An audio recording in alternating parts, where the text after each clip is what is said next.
Hello friends, welcome back to my channel. Nikita Dhani official या माझ्या चॅनलवरती तुमच्या सगळ्यांचं मी स्वागत करते. या चॅनलवरती जर तुम्ही नवीन असाल तर सर्वप्रथम या चॅनलला सबस्क्राईब करा. आता नुकतंच 1 तासापूर्वी CET सेलने त्यांच्या ऑफिशियल वेबसाईटवरती कॅप राऊंड 2चं शेड्यूल जारी केलेलं आहे. तर आता हे संपूर्णपणे या व्हिडिओमध्ये मी तुम्हाला सविस्तर सांगणार आहे की कॅप राऊंड 2च्या काय काय इम्पॉर्टंट डेट्स आहेत आणि CET सेलने त्याच्यासोबतच इम्पॉर्टंट इन्स्ट्रक्शन देखील विद्यार्थ्यांना दिलेले आहेत. ते पण आपल्याला जाणून घेणं फार गरजेचं आहे, जेणेकरून तुम्ही या राऊंडमधून बाद होणार नाहीत. तर ते सगळे जे नियम आहेत ते जाणून घेणं तुमच्यासाठी फार गरजेचं आहे. तर या ठिकाणी हा व्हिडिओ तुम्ही पाहू शकता. या व्हिडिओमध्ये ॲक्टिव्हिटी दिलेली आहे एका साईडला आणि त्याच्या डेट्स दिलेल्या आहेत. तर सगळ्यात पहिले आपल्यासाठी इम्पॉर्टंट डेट होणार आहे ती म्हणजे 19 ऑगस्ट. 19 ऑगस्टला तुमची सीट मॅट्रिक्स येणार आहे.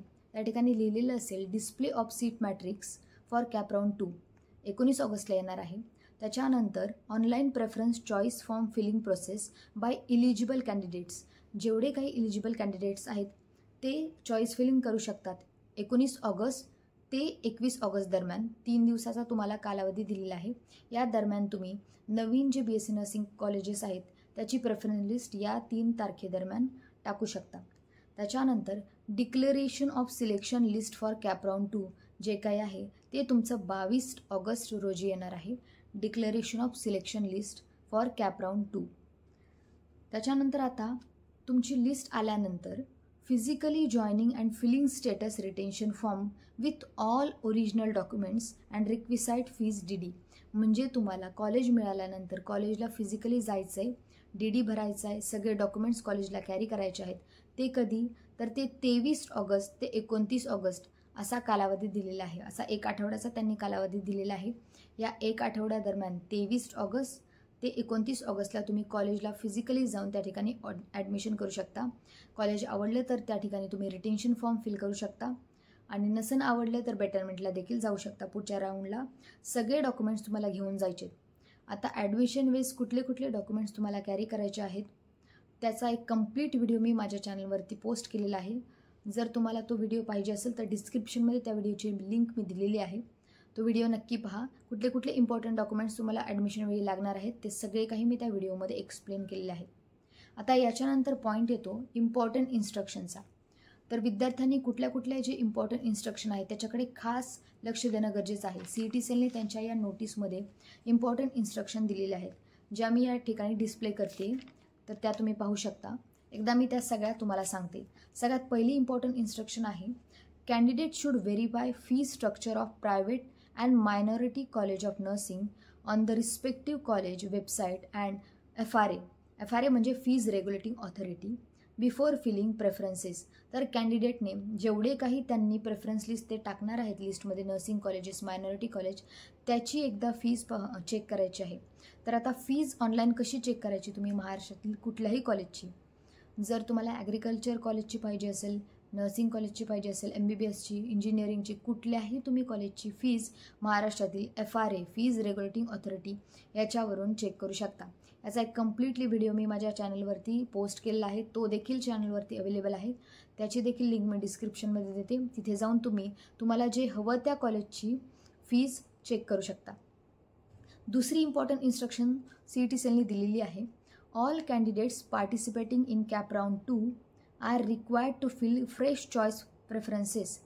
If candidate does not fill choice preference, he or she will not be considered for Cap Round 2. आता कॅप राऊंड 1 तुमचा झालेला आहे. कॅप राऊंड 2ला तुम्ही सगळ्यांनी नवीन BSc नर्सिंगचे कॉलेज फिल करायचे आहेत. नवीन प्रेफरन्स लिस्ट तुम्ही टाकायची आहे.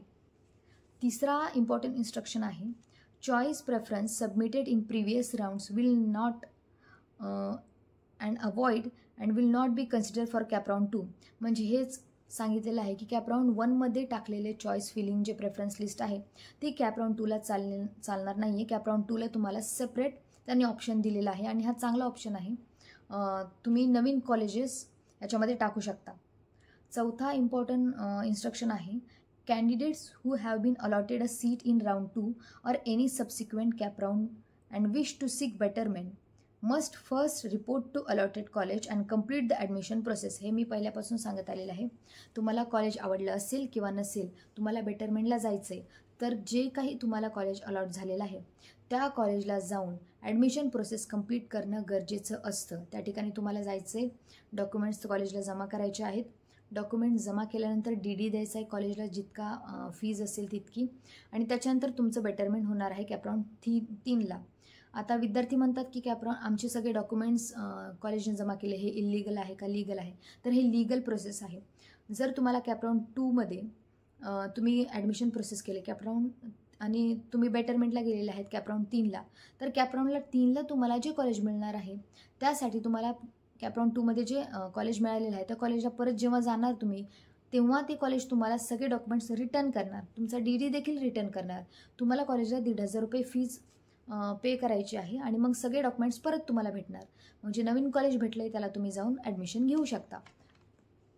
पुढची जी आपली इन्स्ट्रक्शन आहे ती आहे, candidates who want betterment should not fill the status retention form and once status retention form filled it cannot be रिव्हर्टेड.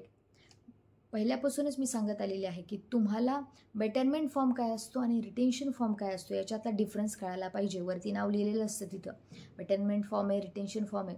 तुम्हाला बेटरमेंटला जायचं आहे तर तुम्ही रिटेन्शनचा फॉर्म का फिल करताय? तुम्ही बेटरमेंटचाच फॉर्म फिल करा, तुम्ही आपोआप बेटरमेंटला पुढच्या राऊंडला जाणार.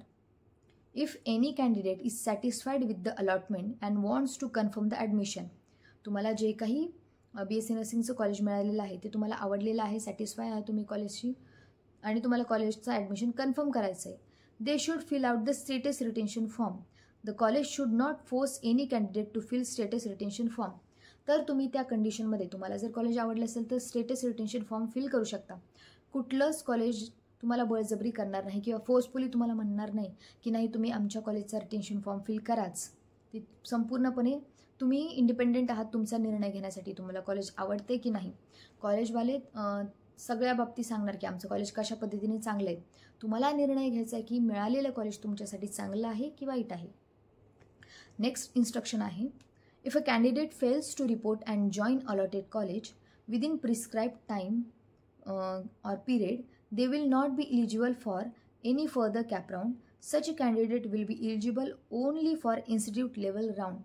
जर तुम्हाला दिलेलं कॉलेजमध्ये जाण्यासाठी जर जो काही टाईम पिरियड आहे त्या टाईम पिरियडमध्ये जर तुम्ही गेले नाही, जसं की 23 ऑगस्ट ते 29 ऑगस्ट दरम्यानचा काळ दिलेला आहे व्हिजिट करण्यासाठी, त्या दरम्यान जर तुम्ही कॉलेजला जाऊन व्हिजिट केलं नाही, ॲडमिशन घेतलं नाही, तर मात्र तुम्ही पुढचा जो राऊंड होणार कॅपराऊंड 3 त्याच्यासाठी इलिजिबल नसणार आणि कॅपराऊंड 2मध्ये तर तुम्ही ऑलरेडी इलिजिबल नसणार आहेत.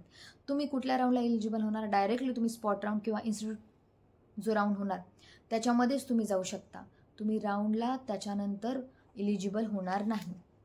आणि लास्ट इन्स्ट्रक्शन CET सेलने दिलेलं आहे ते आहे, if candidate fails to report and join the allotted college within prescribe time period will not be eligible for any further CAP round. आता या ठिकाणी पहिल्या याच्यामध्ये सांगितलं आहे की जर तुम्ही रिपोर्ट आणि जॉईन केलं नाही तर तुम्ही डायरेक्टली कुठं इलिजिबल होणार? इन्स्टिट्यूट लेवल राऊंडला. पण 8 नंबरच्या इन्स्ट्रक्शनमध्ये त्यांनी काय सांगितलेलं आहे, if candidate fails to report and join the allotted college within prescribe time period will not be eligible for any further CAP round. तुम्ही पुढच्या कुठल्याच कॅप राऊंडला इलिजिबल नसणार. मग तुम्हाला कुठला राऊंड द्यावा लागेल? त्या कंडिशनमध्ये स्पॉट राऊंडला जावं लागेल. तर अशा पद्धतीने ही सगळं कॅपराऊंड 2चं शेड्यूल आलेलं आहे. आता तुमची सीट मॅट्रिक्स 19 तारखेला येणार, त्याच्यानंतर कळूनच जाईल की कुठल्या कॉलेजमध्ये किती सीट्स बाकी आहेत आणि तुम्हाला जे BSc नर्सिंगचं कॉलेज पाहिजे ते तुम्हाला मिळू शकेल की नाही. तर हा व्हिडिओ नक्कीच तुमच्या जास्तीत जास्त फ्रेंड्सपर्यंत शेअर करा, कारण याच्यावरतीच आधारित तुमचं संपूर्ण शेड्यूल डिपेंड आहे. खूप साऱ्या महाराष्ट्रातील जे लोकल रिजनचे लोक असतात त्यांना माहीत नसते की डेट्स काय आहेत, मागे पुढे डेट्स होतात आणि याच्या कारणामुळे BSc नर्सिंगचं आपलं ॲडमिशन कुठे ना कुठेतरी राहून जाईल. त्यामुळे हा व्हिडिओ जास्तीत जास्त तुमच्या फ्रेंड्सपर्यंत शेअर करा. आणि मी खूप डिटेलमध्ये या व्हिडिओमध्ये तुम्हाला सांगितलेलं आहे की इन्स्ट्रक्शन्स आहेत की विद्यार्थ्यांनी काय केल्यावरती काय होणार आहे आणि तुम्हाला कसं काय करायचं आहे. तर सगळं काही या व्हिडिओमध्ये आपण माहिती दिलेली आहे. जर व्हिडिओ तुम्हाला आवडला तर व्हिडिओला लाईक करा, शेअर करा आणि चॅनलला जर तुम्ही सबस्क्राईब केलं नसेल तर सर्वप्रथम चॅनलला सबस्क्राईब करा.